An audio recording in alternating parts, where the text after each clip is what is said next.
के नाम लेने सभी आज यह पूर्ण रूप से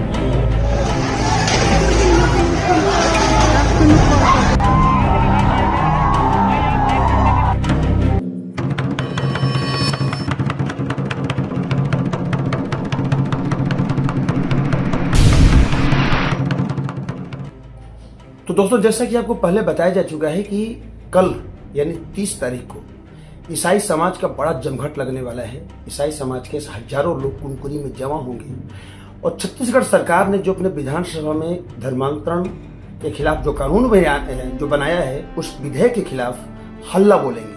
तो इस पूरे मामले में बातचीत करने के लिए हमारे साथ समाज के एक बड़े नेता, बड़े पदाधिकारी डॉक्टर पीछे जी। सर, पहले स्वागत है आपको माली चौपाल। धन्यवाद। सर, ये धर्मांतरण के विरोध में जो विधेयक लाया गया है, उसका विरोध मतलब उसका विरोध क्यों, वजह क्या है विरोध करने की? सबसे पहले मैं एक चीज कोट करना चाहूँगा, जो तर्क नहीं करता वो धर्मांध है, और जो तर्क नहीं करता है वो मूर्ख है, और जो तर्क करने की हिम्मत नहीं करता है वो गुलाम है। ये किसी व्यक्ति ने कहा था। तो ये छत्तीसगढ़ धर्म स्वतंत्रता अधिनियम 2026 जो अभी विधानसभा में पारित हुआ है, इसका विरोध इसलिए हम लोग कर रहे हैं क्योंकि ये जो अधिनियम है ये संविधान के मूल भावना के बिल्कुल विपरीत है। और जैसा कि आपको भी मालूम होगा, कोई भी राज्य सरकार संविधान की जो मूल भावना के विपरीत, माने कि जो मौलिक अधिकार दिए गए हैं उसके विपरीत कोई भी राज्य सरकार कोई भी कानून नहीं बना सकता। और ये जो अधिनियम लाया गया है ये सरासर ये संविधान में जो प्रावधान उसके बिल्कुल उल्लंघन है। और इसीलिए लेकिन जैसे कि जो रिसर्च की जानकारी मिली, उसमें एक चीज ये भी कोट किया हुआ है कि अगर स्वेच्छा से करता है, धर्मांतरण होता है, उसके लिए कोई मतलब वो कानून लागू नहीं होगा, फिर दिक्कत क्या है? जी, उसका जो परिभाषा भी आपने देखा होगा, धर्मांतरण एक्चुअल में कोई व्यक्ति स्वयं करता है, कोई दूसरा आदमी नहीं कराता है, उसको वो स्वयं कराता है। उसमें भी लिखा हुआ है कि कोई व्यक्ति एक धर्म से दूसरे धर्म में जा सकता है। लेकिन इसमें क्या इन्होंने अभी व्यवस्था किया है कि जा तो सकता है, धर्मांतरण कर सकता है, लेकिन वो उसके लिए जो एक सक्षम अधिकारी नियुक्त किया है, जो जिला कलेक्टर, उसके अनुमति से ही वो धर्म परिवर्तन कर सकता है। तो ये एक तरीके से जो संविधान में अनुच्छेद 25 में जो अंतःकरण की स्वतंत्रता या धर्म को मान्य प्रचार करने की स्वतंत्रता दी गई, ये बिल्कुल उसके विपरीत। वो कह तो रहा है कि आदमी धर्म परिवर्तन कर सकता है, लेकिन ये जोड़ दिया गया है कि वो जब तक वो अधिकारी उसको प्रमाण पत्र नहीं देगा, उसका धर्मांतरण करना अवैध। लेकिन अगर जैसे आप विरोध करेंगे तो जो बीजेपी सरकार है, बीजेपी सरकार के लोग ये बोलेंगे कि ये देखिए धर्मांतरण का जो आप लोग कहते हैं धर्मांतरण नहीं हो रहा है और धर्मांतरण के खिलाफ कानून ला रहे हैं, तो आप विरोध कर रहे हैं। बीजेपी इस मुद्दे को भुनाई। देखिए, बीजेपी जो है ये जो है एक तरीके से इसको राजनीतिक ही कर सकते हैं, राजनीतिक चाल है, ना कि उसमें उनको धर्म से कोई लेना देना, क्योंकि इसमें बहुत सारा चीज़ इसमें कंफ्यूजन क्या है सर? जैसे आपको मैं बता दूं, इसमें इन्होंने दिया है जैसे पूर्वज के धर्म में वापसी जो है इस अधिनियम के अंतर्गत नहीं आएगा, ऐसा लिखा हुआ है। अच्छा, तो ये लोग उस चीज़ को, पूर्वज का जो धर्म है, इसका धर्म क्या है उसको तो उसमें वो लोग मेंशन ही नहीं किए हैं। तो इसमें मैं आपको क्लियर करना चाहता हूँ कि पूर्वज का धर्म कहने का मतलब जैसा कि आदिवासी जो है वो हिंदू धर्म के अंतर्गत नहीं आता। तो अगर जो मूल धर्म में वापसी, मतलब अगर आदिवासी आज ईसाई बन गया या मुस्लिम बन गया है, अगर मूल धर्म मतलब वो अपना आदिवासी धर्म में वापस आएगा तब होता है। लेकिन देखा ही जा रहा है कि जो घरवासी का कार्यक्रम रहता है उसको इस अधिनियम के बाहर रखने के लिए इन्होंने ऐसा एक अंडिका रखा है कि जो पूर्वजों के धर्म में वापसी जो है इस नियम के अंतर्गत नहीं है। तो हमारा कहने का मतलब है, अगर कोई आदिवासी हिंदू धर्म अपनाता है तो वो भी धर्मांतरण है, तो उन्होंने उस चीज़ को इस अधिनियम से बाहर रखा है। ये तो एक तरीके से भेदभाव वाली बात नहीं। तो एक सवाल और था कि धर्मांतरण क्या वाकई में मुद्दा है? घर वापसी क्या वाकई में मुद्दा है? देखिए, धर्मांतरण जो है ये तो बीजेपी अपना राजनीतिक स्वार्थ सिद्ध करने के लिए ये मुद्दा को बार बार उठाता है। और संविधान में स्पष्ट प्रावधान है, अनुच्छेद 25 में हर व्यक्ति को स्वतंत्रता है, और संविधान में जो व्यवस्था है उसी के अंतर्गत आदमी चाहे तो, जैसे मान लिया आप ही का उदाहरण, अगर आप कोई धर्म मानते हैं और कल के दिन उसको आप छोड़ के दूसरा धर्म अपनाना चाहते हैं, तो कोई अधिकारी आपका डिसीजन कैसे लेगा? आपको स्वयं लेना है ना। तो पब्लिक को कंफ्यूज करने के लिए लोग, क्योंकि इन्होंने घोषणा किया हुआ था कि हम सत्ता में आएंगे तो हम स्वतंत्रता लाएंगे, और इन्होंने इसको आनंद फानंद में लाया। और जहाँ तक ये विधानसभा में इसमें बहस भी नहीं हुआ है, क्योंकि जो विपक्ष वो वापस कर गया था, वो ये सदन के पटल में रखा ही नहीं गया, और वो क्योंकि इनकी बहुमत है तो उन्होंने पारित। घर वापसी को किस नजरिए से देखते हैं? जैसा मैंने कहा, घर वापसी ही वास्तव में धर्मांतरण ही है। इसलिए क्योंकि एक यहाँ मैं इसी उसके आदिवासी लोगों के परिप्रेक्ष्य में मैं बोल रहा हूँ, क्योंकि उनके आदिवासियों के लिए भारत सरकार का जो नियम उसमें स्पष्ट लिखा हुआ है कि आदिवासी जो अपने आप को अनुसूचित जनजाति या आदिवासी मानता है, वो किसी भी धर्म का पालन करने वाला हो सकता है। ये आप इसका आदेश आप देखेंगे, ये 23 मार्च 1977 को आदेश जारी हुआ था, आदेश क्रमांक 1225 STC 1।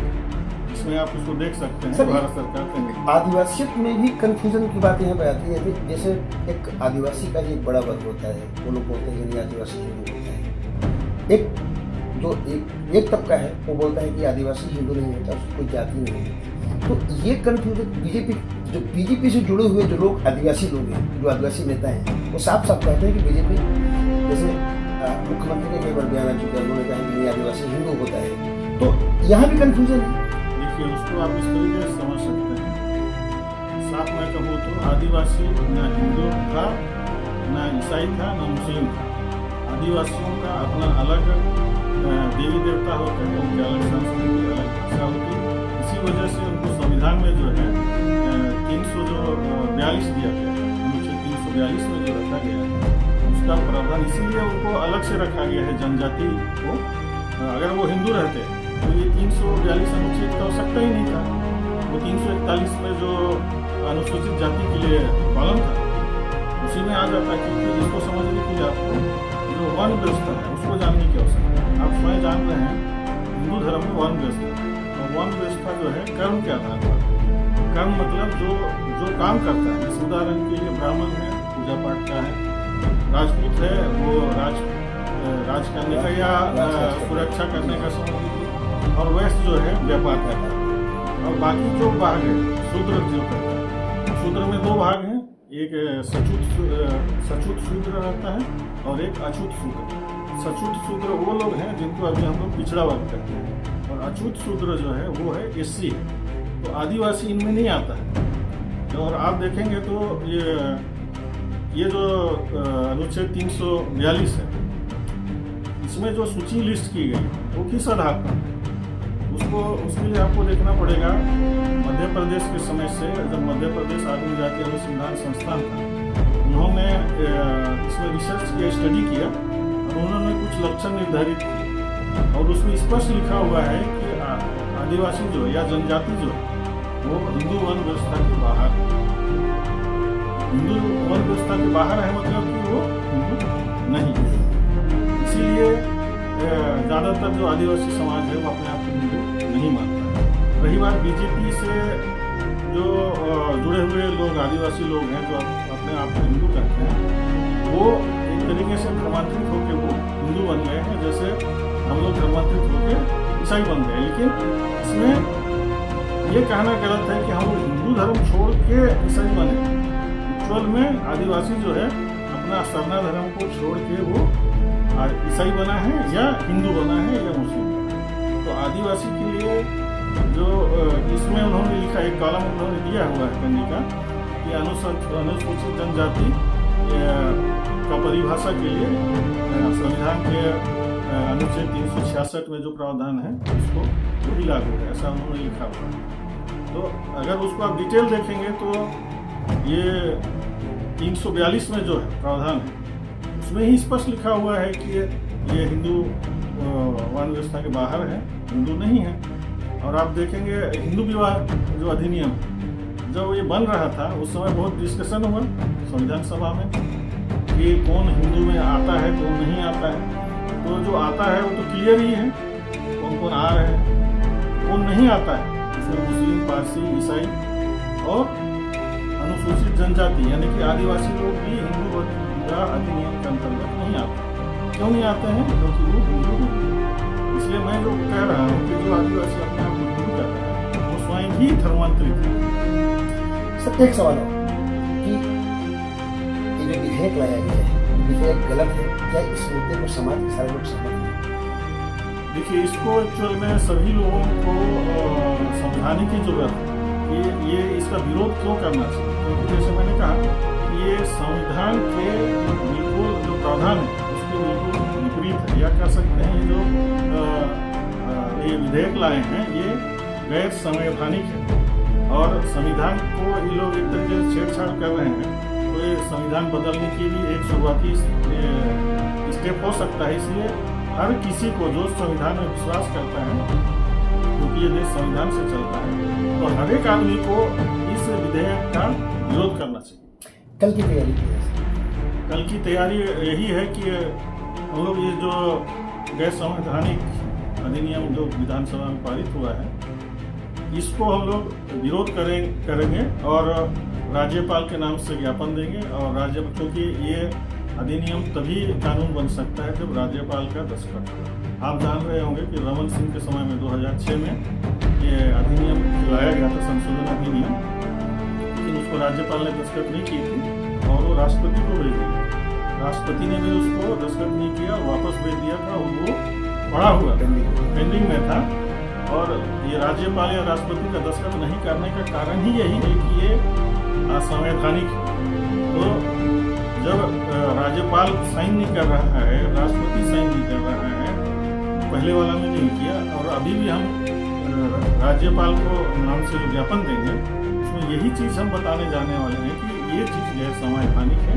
इसलिए कृपया आप इसमें दस्तखत ना करें, क्योंकि अगर वो दस्तखत करेंगे तो फिर वो खुद भी संदेह के दायरे में आते हैं। तो क्या ये आंदोलन आगे बढ़ेगा?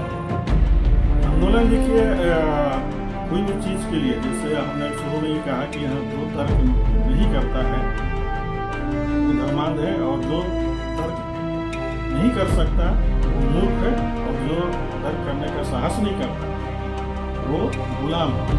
अगर जो लोग इस विधेयक के विरोध नहीं करेंगे वो गुलाम बने रहना चाहते हैं। मतलब ये लोकतंत्र है, लोकतंत्र में जो व्यवस्था है ये संविधान से चलता है और इस विधेयक से ऐसे लगता है कि ये जैसे राजशाही में होता था कि हमारे बिना परमिशन के आप कुछ भी नहीं कर सकते। तो एक तरीके से ये तो तानाशाही वाली बात है। तो लोगों को तानाशाही से बचने के लिए इस विधेयक का विरोध करना चाहिए, लोकतंत्र को बचाने के लिए और हमारा संविधान को बचाने के लिए भी सभी को इसको विरोध करना चाहिए, ना कि ST/SC या OBC वालों को करना चाहिए। मैं तो कहता हूँ इस देश के हर नागरिक को इस विधेयक का विरोध करना चाहिए क्योंकि ये संविधान के मूल प्रावधान के बिल्कुल खिलाफ है। इसीलिए आपने सभी इसीलिए इसका तो दोस्तों धर्मांतरण के खिलाफ जो विधेयक लाया गया है उसके खिलाफ पूरी से जुलूस फूका जा रहा है। कल इसके विरोध में हजारों ईसाई लोग यहाँ जमा होंगे और इस विधेयक के विरोध में हल्ला बोला जाएगा। बहरहाल कल क्या होगा हम उसे भी अपडेट करेंगे। तब तक के लिए बने रहिए हमारे साथ, देखते रहिए आपका अपना चैनल मुनादी चौहान और पढ़ते रहिए मुनादी.com राजेश पांडे के साथ। जय हिंद, जय जोहार, नमस्कार।